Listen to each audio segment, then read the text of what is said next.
Have you ever booked expensive flights online that looked cheap at first but had hidden fees in the end? Or did you accidentally subscribe to a paid online service? It probably wasn't your fault. Many websites and apps use tricks that make you do things you didn't mean to. These shady practices are called dark patterns, and they're everywhere online. For example, Google, Meta, and Amazon have been criticized for using them. How can you protect yourself? Some practices have been deemed illegal, so-called basket sneaking, for example.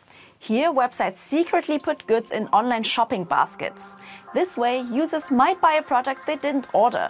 But many of the dark patterns tactics are in a legal gray zone. So, as users, we need to be aware that online companies try to manipulate us all the time. Here are 5 very common methods. Fake urgency. With a fake time limit or a fake limited supply, the user is pressured into buying something quickly. Next time you're booking a hotel online and it says only 2 rooms left or that demand is exceptionally high, relax. This information is most probably fake, and you should generally mistrust offers that only last 5 minutes with a displayed countdown. Hidden costs. This is common when booking flights online, for example. Or think of exorbitant shipping fees you only discover at checkout. It's not your fault you didn't know about these additional costs. Companies intentionally hide them from you and hope you pay them anyways, because you've already invested time in the booking process. Hard to cancel. Have you ever tried deleting your Instagram account? Well, you can't do it on the app, only on a browser. Instagram doesn't want you to leave. Your user data is too valuable, so they make it as hard as possible.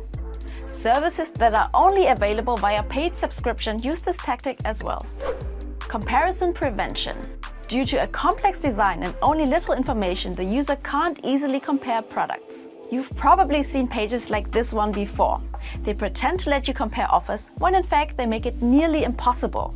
In this case, if you want to see the lowest price option, you have to press the button at the bottom of the page. But that will only lead you to another window that doesn't show the other prices and offers. Always remind yourself, this is not a design flaw, it was done on purpose. Trick wording. The user makes a wrong choice because of confusing and misleading language. Imagine web designers saying, users didn't click the buy button, let's change the caption. Okay, that's a bit simplified, but fact is, it's much easier now to manipulate users than it was before the digital age. You might think this is nothing new. Advertising companies have been working with false promises and manipulation for decades. True, but the internet takes this to a new level.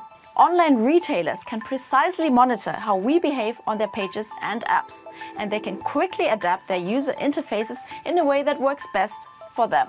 Governments and consumer rights groups are trying to create a legal framework of what should be regarded as fraud. The EU already has laws in place. There have been big lawsuits against dark patterns. Epic Games, for example, paid $245 million this year to settle charges that they were using deceptive patterns in Fortnite's payment system.